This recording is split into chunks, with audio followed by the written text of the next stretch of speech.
গ্রাম অঞ্চলে এখনও কেজি দরে রুটি বিক্রি হয়। গ্রামের হাট বাজারগুলোতে এভাবে রাস্তার পাশে দোকান বসিয়ে আটা ছেনে আটাকে গুলি বানিয়ে এবং এই গুলতিগুলা মেপে ওজন করে কিন্তু রুটিগুলা বিক্রি হয়।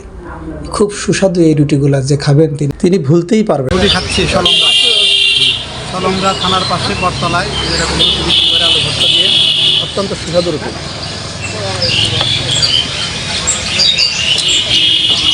এই রুটিগুলো বানানো হয় খুব সুন্দর প্রক্রিয়ায়।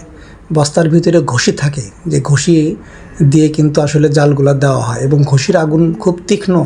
এই ঘষির আগুন একবার যদি ধরে ওঠে, শুধু বাতাস দিলেই ঘষির আগুন জ্বলতে থাকে আর উপরে রুটি তাওয়াতে ভাজা হতে থাকে।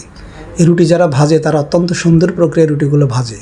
দেখেন কত সুন্দর করে বানিয়ে আগুনে ধরছে এবং সেটা উল্টে পাল্টে রুটিগুলো যখন ভাজা হয় তখন দেখবেন অত্যন্ত সুন্দর প্রক্রিয়া। এবং যিনি এই রুটিটা বানাচ্ছেন তিনি আবার এটা ভাজছেন, একই লোক। সামনে রাখা হয় বিভিন্ন ধরনের ভর্তা, মরিচ ভর্তা, পেঁয়াজ ভর্তা, আলু ভর্তা এবং ডাল। লোভনীয় এই জিনিসগুলো, অনেক সময় কচু শাকও দেওয়া হয়।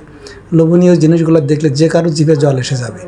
এরপরে রুটিগুলো যখন সুন্দর করে বানানো হয়, বানানোর পরে এই যিনি বানাচ্ছেন কারিগর, তিনি আবার এটা ভাজার জন্য চুলায় উঠিয়ে দেন এবং ভাজা হলে তিনি এবার এটা নিয়ে পরিবেশন করেন।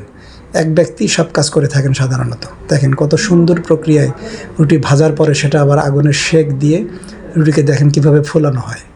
দেখেন কত সুন্দরভাবে রুটিগুলো ফুলে যাচ্ছে। কত সুন্দর প্রক্রিয়া। এত সুন্দর প্রক্রিয়া দেখলে যে কারো জিভে জল এসে যাবে, আর মনে হবে যে একটা রুটি খাই। দেখেন কত সুন্দর করে রুটিটা ভাজা হয়ে গেল এবং অত্যন্ত দক্ষতার সাথে এই ছেলেটা রুটি ভাজলো। এই রুটিগুলো এখন পরিবেশন করা হবে।